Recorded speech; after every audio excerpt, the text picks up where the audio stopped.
Hello there and welcome to my October 2013 video game pickups video. A lot to show you this month. This month is actually very special to me because this is my birthday month. So I've been a little bit more flexible with the games I've decided to buy this month. A lot of quality, a lot of variation and stuff as well. So let's get started. I'm going to start with the PS1 games, kicking off with the first game of a very popular franchise, and that is Tekken.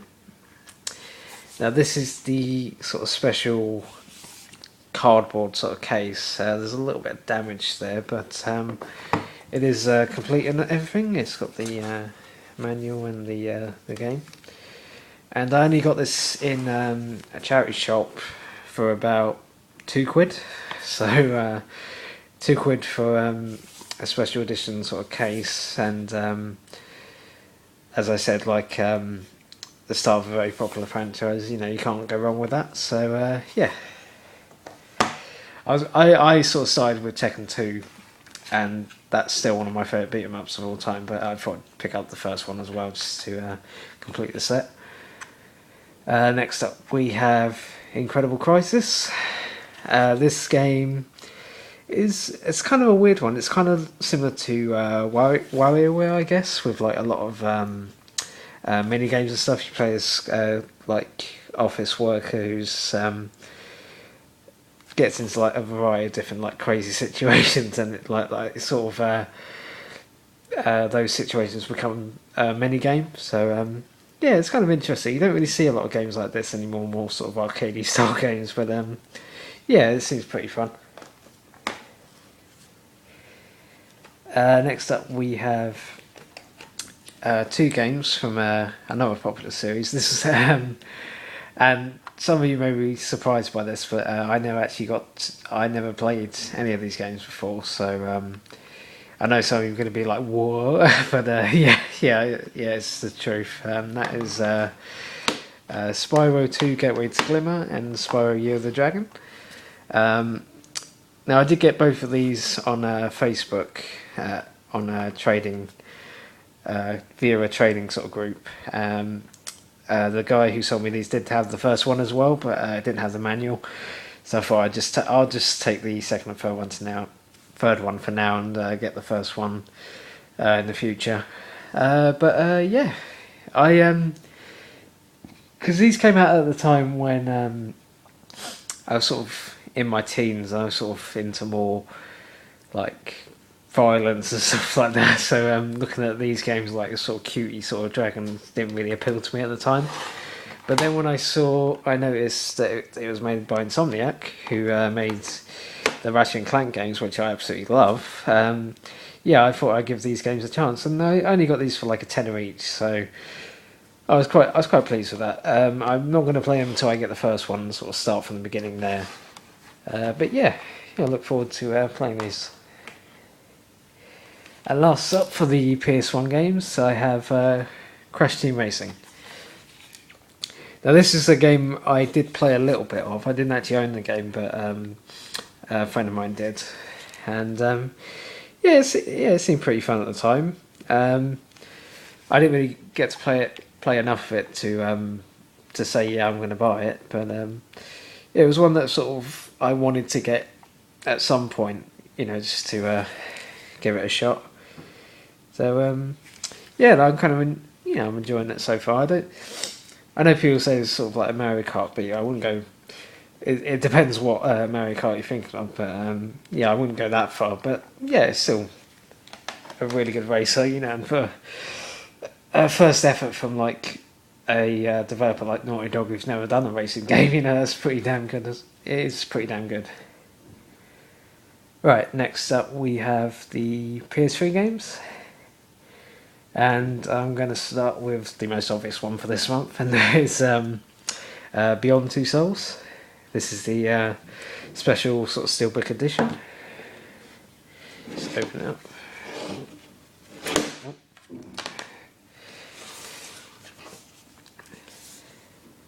There you go.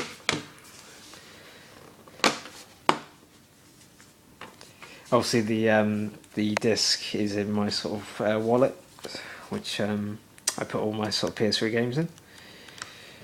It's the manual, and yeah, I know this game has been getting a lot of split opinion. I mean, some people love it, some people hate it, some people are just like, oh, it's nothing like Heavy Rain. This game is terrible, but I don't know. This game's sort of going more along the routes of Fahrenheit and or Indigo Prophecy, depending on where you're from. Which I actually kind of preferred to Heavy Rain because yeah, I like the choices you can make for Heavy Rain, but the story was a little bit all over the place in my opinion. So whereas something like Fahrenheit was a little more sort of linear and it worked for the most part. I mean, like, it got a little bit silly at the end, but yeah, I still enjoyed the story for what it was, and yeah, I quite enjoy this one. It's I mean, the graphics are absolutely gorgeous. The voice acting, stellar. Because Ellen Page and William Dafoe did a fantastic job, as did a lot of the other cast members. There was a character, the guy who played Cole especially was very good, and yeah, I enjoyed this game for what it was. It's not like Game of the Year contender, but yeah, I put it somewhere in my top 10. Compared to the other sequels that came out this year, were kind of disappointing. So yeah, I feel like it was enjoyable, sort of interactive movie, but it wasn't an outstanding sort of outstanding game. But yeah, I enjoyed it for what it is. I'd rather have this over sort of the sort of sequelitis that's going on at the moment with stuff like Gears of War and like Call of Duty, Battlefield, things like that. I like something that tries something different, like Beyond Two Souls does. Next up, we have a game that I feel deserves a little bit more credit, this year than others, and that's Metro Last Light. Now, I actually got this used at CEX, so I didn't have the code, but I'm not really bothered about that because I think Ranger Mode is a little bit stupid personally, because I don't know why you would want to play this on the hardest difficulty, because you're insane, because it's challenging enough as it is. Yeah, I did play Metro 2033 a couple of years back, and if anything else, I feel that 4A Games got both the presentation and the atmosphere absolutely perfect. The only downside was the sort of suspectable gameplay, particularly the stealth, which was non-existent. Because you could not play this game stealthy whatsoever. Well, 2033 anyway. This one, they have sort of fixed it quite a bit, and where you can do like takedowns and sort of mess around like with the lighting and stuff like that, which is really cool. I mean, the voice acting is a little bit suspectable in places like the original, but that's kind of part of this game's charm, I guess. But yeah, I'm really liking this so far. I'm about a third of the way through the game and really loving it. Again, like Beyond Two Souls, this isn't like a Game of the Year contender, but definitely top 10 easily. So yeah, definitely check it out. Next up, we have GTA 4, the complete edition. Comes with the main GTA 4 campaign, also episodes from Liberty City, Lost and the Damned, and the Ballad of Gay Tony. Don't really need to say a lot about this. For me, with the exception of the City Stories games on the PSP and the PS2, this is probably, and maybe like the PS1 games as well, it's probably like my least favourite. It's my least favourite like of the 3D sort of GTAs. Mainly because not on a technical level. On a technical level, these games were fantastic, but on like as far as the game's being fun, I sort of feel that Rockstar sort of went a little bit too serious for these games. Not so much Gay Tony, but definitely with the main game at least. They did kind of fix that with GTA 5. But I mean, this game is still, it's still good, but it's already sort of showing its age if you play it now. But I thought, nah, just because I want to get like all the GTA's, and just have this like all together. And I wanted to get the PS3 version because it'd be on one disc as well. So yeah. It's still a good game, but it could have been better in my opinion. And finally on the PS3 we have Spec Ops: The Line. This one surprised me as well, because this came out last year and nobody really talked. I know it had like a lot of buzz when it was first announced, and sort of people sort of forgot about it or whatever. And yeah, I play it. It's quite short and it's kind of unnecessarily difficult in areas, mainly because it's so short that they sort of did that on purpose.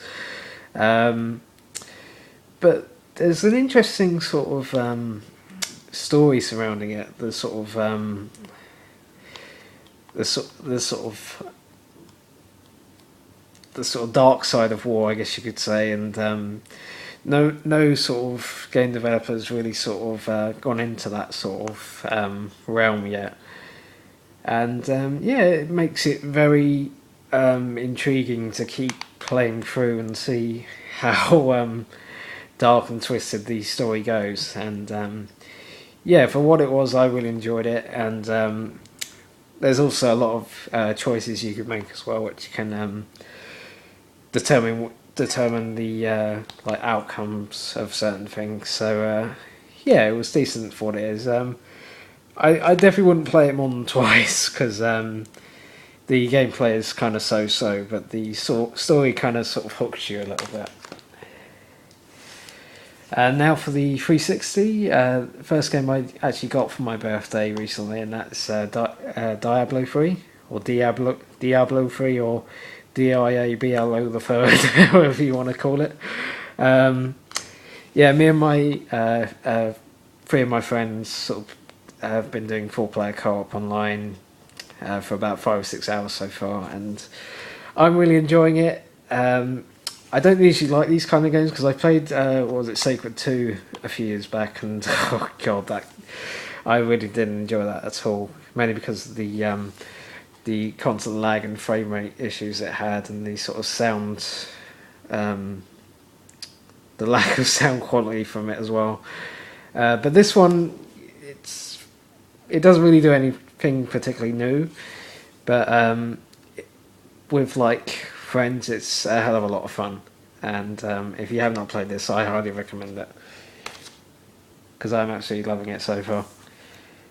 And finally, for this part, I have bought Bully Scholarship Edition.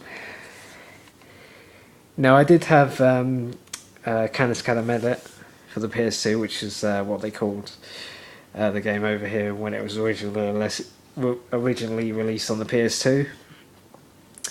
But I decided to get this one. It was only like 20 quid pre-owned, and it had like, it's got the map that comes with it. I don't know if you can... Basically like a poster, and like on behind that there's a map, and it's like all complete and everything. But yeah, it's got additional missions and stuff like that.